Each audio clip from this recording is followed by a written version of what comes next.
The fluorescent lights flickered, casting jagged shadows across the empty mall corridor. My heart pounded as the janitor's keys jangled, the lock clicking shut with a finality that made my skin prickle. I wasn't supposed to be here, and neither was he. Elliot, the boy who'd been my secret for months, now standing inches away, his breath visible in the cold air. It was late, far past closing time at Crestwood Mall, a sprawling relic of suburban Ohio that smelled of stale pretzels and floor polish. I'd slipped in through a service door, heart racing, to meet him. Elliot worked the night shift, mopping floors and emptying trash cans, his lean frame hidden under a faded navy jumpsuit. But tonight, something was different. His hazel eyes, usually guarded, burned with an intensity that made my stomach twist. "Jake," he whispered, his voice barely audible over the hum of the air vents. "We can't keep doing this." He stepped closer, and the space between us felt like it could ignite. I wanted to argue, to tell him we could keep sneaking around, stealing moments in storage rooms or behind the food court. But then he sank to his knees, his hands trembling as he reached for mine, and the world tilted. Elliot and I weren't supposed to happen. In our small town, where church sermons preached love as a straight line, two guys like us were a sin whispered about in hushed tones. I was 22, fresh out of community college, working a dead-end job at the mall's electronics store. Elliot was 24, a drifter who'd landed here after running from a past he never talked about. We'd met by chance, a spilled coffee, a shared laugh, a brush of hands that lingered too long. From that moment, he was a fire in my chest I couldn't put out. Tonight, though, something had shifted. The mall, usually a lifeless maze of shuttered stores, felt alive with danger. Elliot's fingers tightened around mine, his knuckles white. "They know," he said, his voice cracking. "Someone saw us last week. By the loading dock." My pulse spiked. "Who?" I demanded, but he shook his head, his blonde hair falling into his eyes. He stood, pulling me into a shadowed corner where the security cameras couldn't reach. The air was thick with the scent of his cheap cologne and the fear we both carried. "We need to be careful," he said, but his hands betrayed him, sliding up my arms, pulling me closer. I could feel his heartbeat through his jumpsuit, fast and unsteady. If my uncle finds out, he trailed off, but I knew. His uncle, Pastor Daniel, ran the biggest church in town. A man whose voice could shake the pews, whose sermons painted people like us as abominations. I wanted to tell Elliot we could run, leave this town and its judgment behind, but the words stuck in my throat. Instead, I leaned in, my lips brushing his a reckless act in a place where we could be caught. He kissed me back, desperate, like he was drowning and I was air. The world outside, the mall, the town, the rules disappeared. Then a noise, a sharp clatter from the far end of the corridor. We froze, our breaths mingling. Footsteps echoed, slow and deliberate, growing louder. Elliot's eyes widened, and he pushed me behind a vending machine, his hand lingering on my chest. "Stay quiet," he mouthed, his face pale. The footsteps stopped. A flashlight beam sliced through the darkness, sweeping across the tiled floor. My heart hammered so loud I was sure it would give us away. Elliot's hand found mine again, squeezing hard, and I realized he was shaking. Not just from fear, but from something deeper, something that made his eyes glisten in the dim light. "Who's there?" A voice called, gruff and unfamiliar. Not the janitor. Not a security guard I recognized. My mind raced. Had someone followed us? Had Elliot's uncle sent someone to catch us? The beam of light crept closer, and I felt the weight of every choice we'd made pressing down on us. Elliot's grip tightened, his thumb brushing over my knuckles. "Whatever happens," he whispered, so low I barely heard him, "I'm not sorry." Those words hit me harder than the fear. They were a confession, a promise, a defiance of everything this town told us we couldn't be. The flashlight beam stopped, hovering just feet away. I held my breath, praying the shadows would hide us. But in that moment, with Elliot's hand in mine, I felt something new, a spark of courage, fragile but real. We weren't just hiding anymore. We were fighting for this, for us, in a world that didn't want us to exist. The footsteps resumed, closer now. I looked at Elliot, his face half lit by the faint glow of an exit sign, and I knew we were in this together. Whatever came next, we'd face it, even if it broke us. The beam of light danced across the floor, inches from where we crouched. Elliot's breath was shallow, his hand still clutching mine like a lifeline.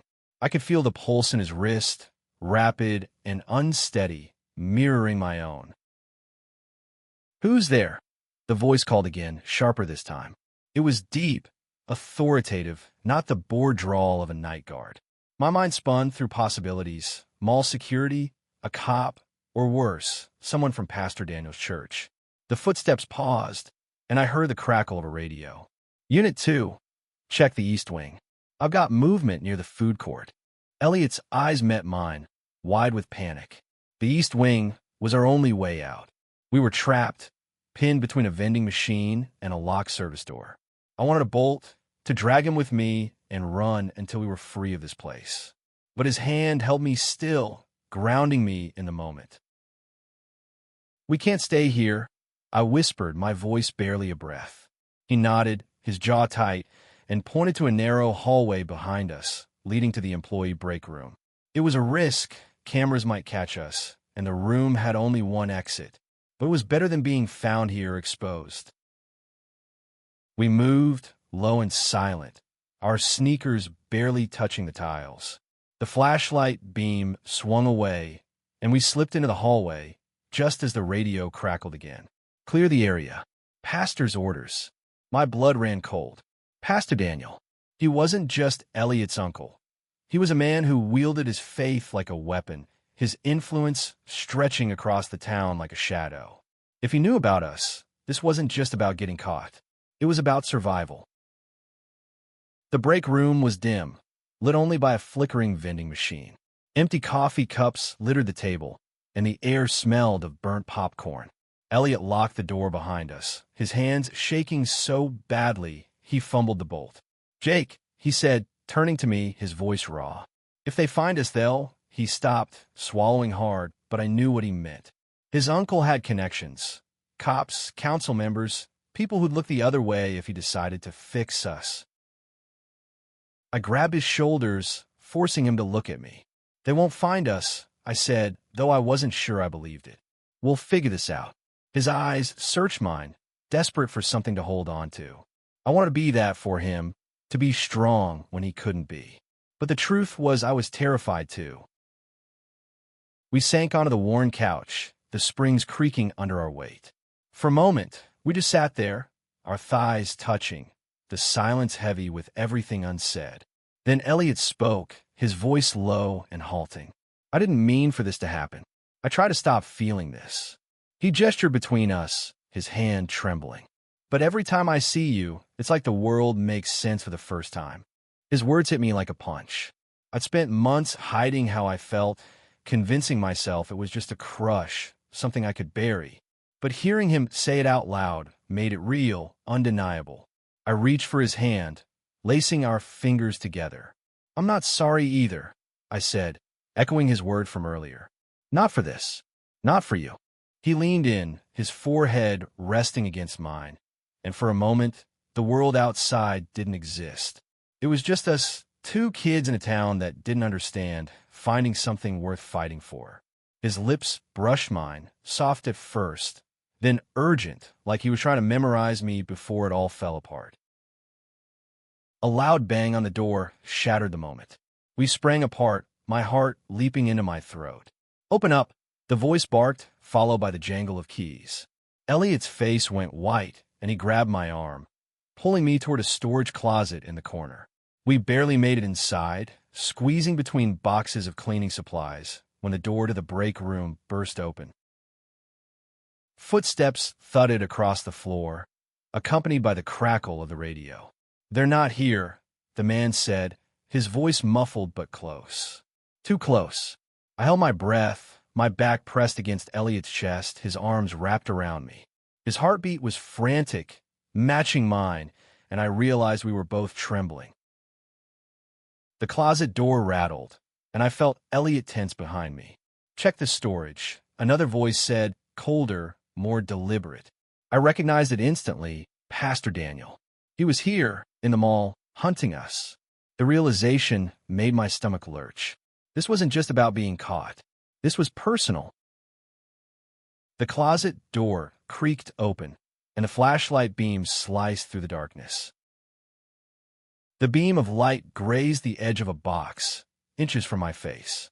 I pressed myself deeper into the closet, Elliot's arms tightening around me. His breath was hot against my neck, and I could feel his fear, raw and electric. Pastor Daniel's voice cut through the silence, low and venomous. "They're here somewhere. Find them." The second man muttered something, his boots scuffing the floor as he moved closer. Cardboard crunched underfoot, and I pictured him shoving boxes aside, his flashlight sweeping the cramped space. My lungs burned, begging for air, but I didn't dare breathe. Elliot's hand found mine, his fingers squeezing so hard it hurt, but it was the only thing keeping me grounded. The flashlight beam swung away, and the man cursed under his breath. "Nothing here," he said, his voice retreating. Pastor Daniel didn't respond, but I heard his footsteps, slow and deliberate, like a predator circling its prey. The closet door stayed open, the sliver of light taunting us.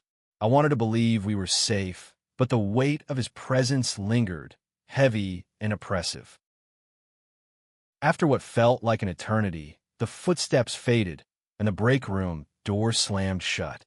Elliot let out a shaky breath, his grip loosening but not letting go. "We need to move," he whispered, his voice barely audible. "They'll come back." I nodded, though my legs felt like jelly. We slipped out of the closet, careful not to disturb the boxes, and crept to the break room door. Elliot peeked through the small window, his jaw tight. "Clear," he mouthed, and we stepped into the hallway, the fluorescent lights flickering above us like a warning. The mall felt different now, its emptiness no longer a refuge, but a trap. Every shadow seemed to hide a threat, every sound a promise of discovery. We moved quickly, staying low, heading for the service exit near the loading dock. It was our only chance to get out before they came back. As we rounded a corner, Elliot stopped, so suddenly I nearly crashed into him. He pointed to a security camera, its red light blinking steadily. "They're watching," he said, his voice tight. "My uncle. He's got friends in security. They'll see us if we go that way." I cursed under my breath, my mind racing. The loading dock was our best shot, but if the cameras were live, we'd be caught before we reached it. "Is there another way?" I asked, already knowing the answer. Elliot shook his head, his eyes darting to the ceiling, where another camera stared down at us. "Then we disable them," I said, surprising myself with the steadiness in my voice. Elliot looked at me like I'd lost my mind, but I was done hiding. "You know this place better than anyone. Where's the security office?" He hesitated, then nodded, a flicker of determination crossing his face. "It's on the second floor, near the admin offices. But if we get caught there—" "We won't," I said, though I wasn't sure who I was trying to convince. "Lead the way." We moved through the mall like ghosts, sticking to the shadows, avoiding the main corridors. Elliot knew every blind spot, every corner the cameras couldn't reach. It was one of the things I loved about him, his quiet competence, the way he navigated this place like it was his own.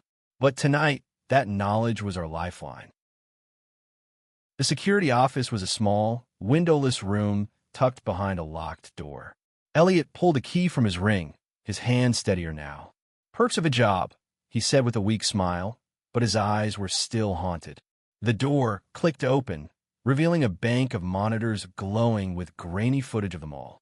My heart sank. Every angle was covered, including the hallway we just left.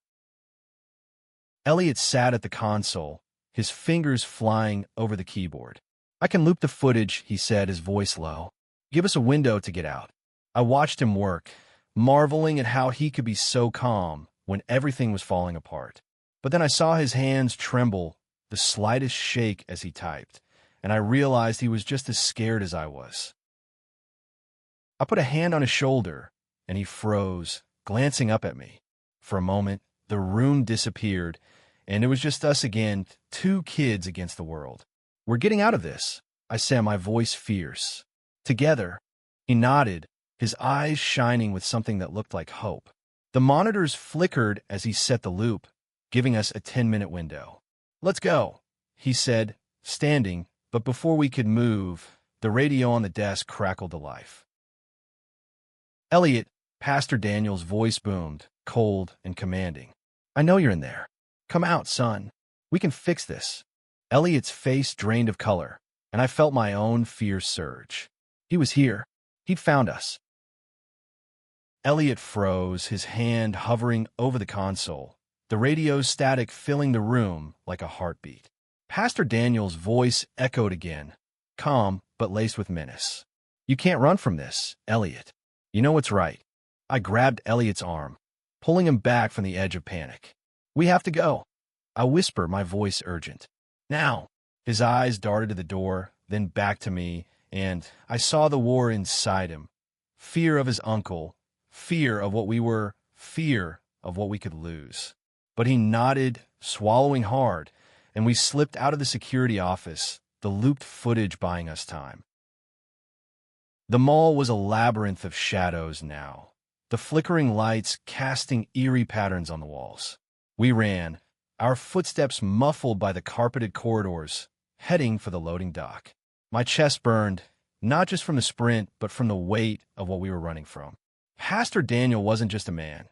He was a symbol of everything this town stood for, everything that told us we were wrong. We reached the loading dock, a cavernous space filled with crates and the faint smell of diesel.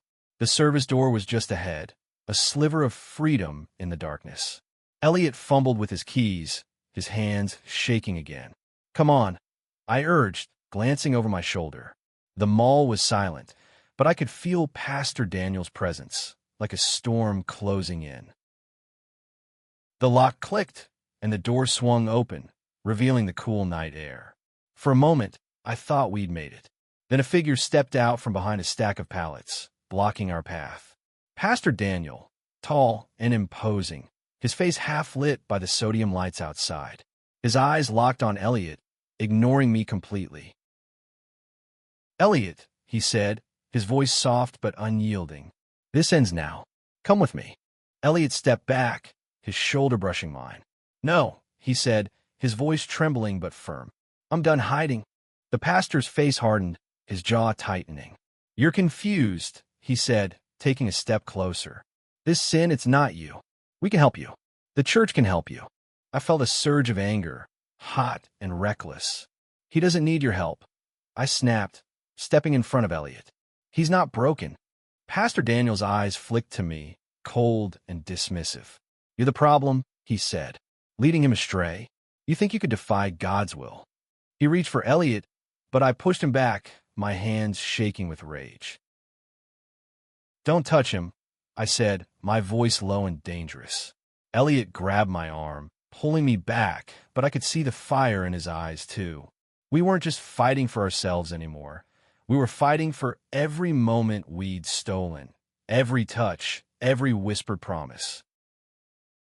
The pastor's face twisted, and he lunged, faster than I expected. His hand closed around Elliot's wrist, yanking him forward. Elliot stumbled, and I reacted without thinking, shoving the pastor hard. He staggered back, surprise flashing across his face, and for a moment, the world held its breath. "Run," I told Elliot, my voice urgent. He hesitated, his eyes locked on his uncle, but then he nodded, and we bolted for the door. The night air hit us like a wave, cold and sharp, and we ran across the empty parking lot, the mall looming behind us like a ghost. We didn't stop until we reached my car, hidden behind a dumpster. My hands shook as I fumbled with the keys, and Elliot slid into the passenger's seat, his breath ragged. "He'll come after us," he said, his voice barely above a whisper. "He won't stop." I started the engine, my heart still racing. "Then we keep going," I said, glancing at him. His face was pale, but his eyes were steady, filled with a resolve I hadn't seen before. We leave this town. Start over. Together. He reached for my hand, his fingers cold but firm. Together, he echoed. And in that word, I heard everything. Fear, hope, love, defiance. The road stretched out before us, dark and uncertain, but for the first time, it felt like ours. We drove into the night, the mall shrinking in the rearview mirror. But even as the distance grew, I knew this wasn't over. Pastor Daniel's reach was long, and the town's judgment clung to us like damp air. We were free, but freedom came with a cost. The highway stretched endless under the stars, the hum of the engine the only sound between us. Elliot stared out the window, his profile sharp against the glow of passing streetlights. His hand rested on mine, a quiet anchor in the chaos we'd left behind. We didn't speak for miles, the weight of what we'd done settling over us. Crestwood was gone, but its shadow lingered. Pastor Daniel's voice, the town's whispers, the fear we'd carried for so long. I glanced at Elliot, his jaw tight, his eyes distant, and wondered if he regretted it. Running. Choosing me. Choosing us. "Where are we going?" he asked finally, his voice soft but steady. I didn't have an answer, not really. I'd saved a few $100 from my job, enough for gas and a cheap motel, but beyond that, the future was a blank page. "Somewhere we can be ourselves," I said, hoping it sounded braver than I felt. "Maybe Chicago, or further, somewhere no one knows us." He nodded, his thumb tracing circles on my hand, and I felt a flicker of hope. We were scared, broke, and on the run, but we were together. That had to count for something. The motel we found was a run-down place off the interstate, its neon sign buzzing faintly. The clerk didn't look twice at us, just handed over a key and went back to his TV. Our room smelled of mildew and cigarette smoke, but it was ours, at least for the night. Elliot dropped his bag on the floor and sank onto the bed, his shoulders slumped. "I'm sorry," he said, his voice breaking, "for dragging you into this. My Uncle Hill never let this go." I sat beside him, close enough that our knees touched. "You didn't drag me into anything," I said. "I chose this. I chose you." I lifted his chin, forcing him to meet my eyes. "And I'd do it again." His lips trembled, and then he was kissing me, fierce and desperate, like he was trying to pour everything into that moment. Fear, love, the weight of a life he'd left behind. I kissed him back, my hands tangling in his hair, and for the first time that night, I felt like we could win. Morning came too soon, the sun creeping through the thin curtains. We packed what little we had and hit the road again, the map on my phone guiding us north. Chicago was a dream, a place where we could blend into the crowd, where maybe, just maybe, we could build something new. But as the miles passed, I couldn't shake the feeling that we were being followed, not by a car, but by the weight of everything we'd escaped. Elliot was quieter now, his eyes scanning the horizon like he expected trouble to appear. "He'll find us," he said at one point, his voice barely audible over the radio. "He always does." "Then we keep moving," I said, my voice firm. "We don't stop. Not for him. Not for anyone."